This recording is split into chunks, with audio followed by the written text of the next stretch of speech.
O Ministério Público do Estado de Mato Grosso denunciou através da primeira Promotoria de Justiça Criminal da comarca de Juína, Igor Campos de Almeida, de 18 anos, por homicídio qualificado do seu enteado, o garotinho de apenas 2 anos, Júnior Ribeiro Ferreira. De acordo com o promotor de justiça, Danilo Prete Vieira, o denunciado matou a criança por meio cruel, ao desferir chutes em sua cabeça. Com a prisão do padrasto, Igor, consequentemente, foi dado início à investigação que culminou com a polícia diligenciando no sentido de que desvendou-se que foi um homicídio mesmo, né? Inicialmente poderia ter sido aventada a possibilidade de ter sido uma lesão corporal seguida de morte, né? Às vezes o padrasto empurrou o menino e ele veio a cair, bateu a cabeça e veio a falecer. Mas o que ficou caracterizado foi que, de fato, o padrasto agrediu a vítima, né, o seu enteado, e, consequentemente, ele veio a óbito após alguns dias de internação.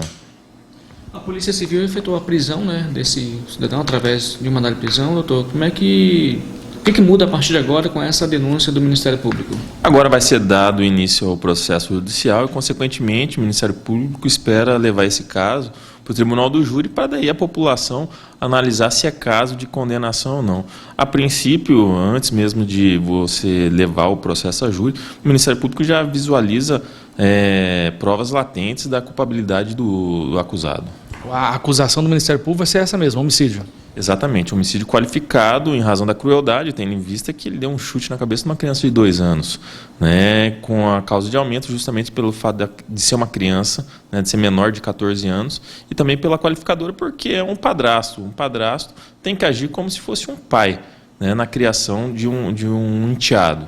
Então, você tem que ter uma agravante, tem que majorar a pena em razão de que a esse tipo de pessoa, o padrasto, a madrasta, o pai, a mãe, é dado uma atenção especial. Ele tem o dever de cuidar mais do seu filho e, no caso aqui, o enteado. Então, como ele não apenas matou, ele era padrasto, a pena, na visão do Ministério Público, tem que ser agravada em razão dessa situação. Doutor, o Ministério Público pretende tomar alguma medida em relação à mãe desta criança ou não? A mãe é menor de idade.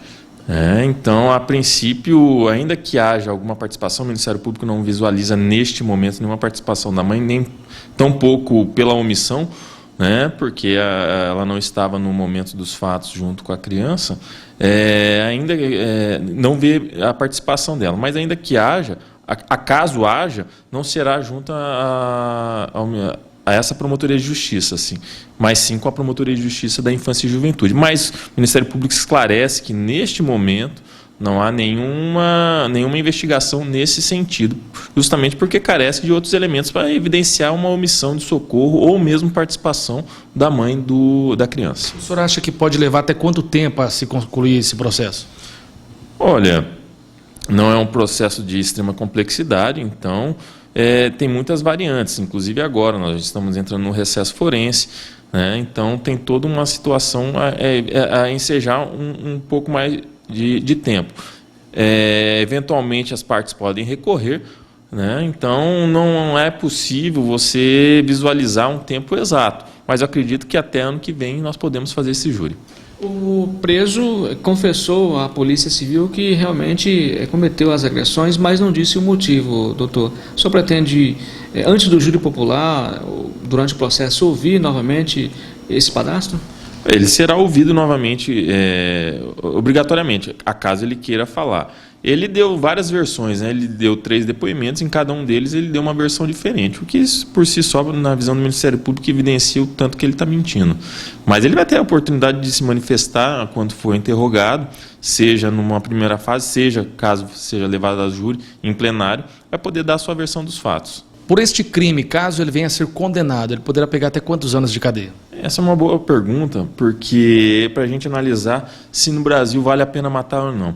Uma pena dessa varia de 12 a 30 anos. Ele não vai pegar 30 anos nunca. Mas vamos lá, a pena mínima 12. Se tudo que o Ministério Público postular, o júri entender que o Ministério Público está correto, ele tende a pegar uma pena, vamos lá, de 18, 20 anos. Vamos arredondar só para fazer uma conta simples. 20 anos não significa que ele vai ficar preso 20 anos. Ele vai ficar preso se não tiver antecedentes penais, e provavelmente não tenha, até porque ele tem 18 anos, não deu tempo ainda de ser condenado por outro crime.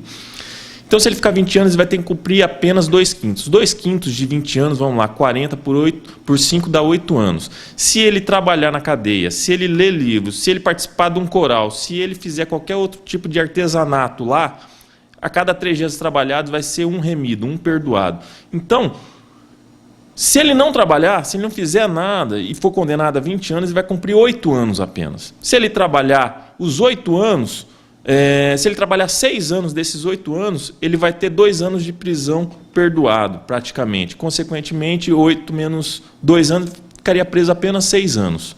Então, é até importante essa pergunta para desmistificar a pena de prisão no Brasil, porque a pessoa, se for condenada a 20 anos, ela não vai cumprir 20 anos, ela vai cumprir uma fração dessa pena. Então, isso é muito importante para a gente saber quanto vale uma vida no Brasil. Nesse exemplo que eu dei, se ele trabalhar e for preso por 20 anos, ele vai ficar preso, se ele for condenado por 20 anos, ele vai ficar preso 6 anos. Né, por uma vida, uma pessoa que a vítima tinha apenas 2 anos de idade. Né, mas isso é Brasil.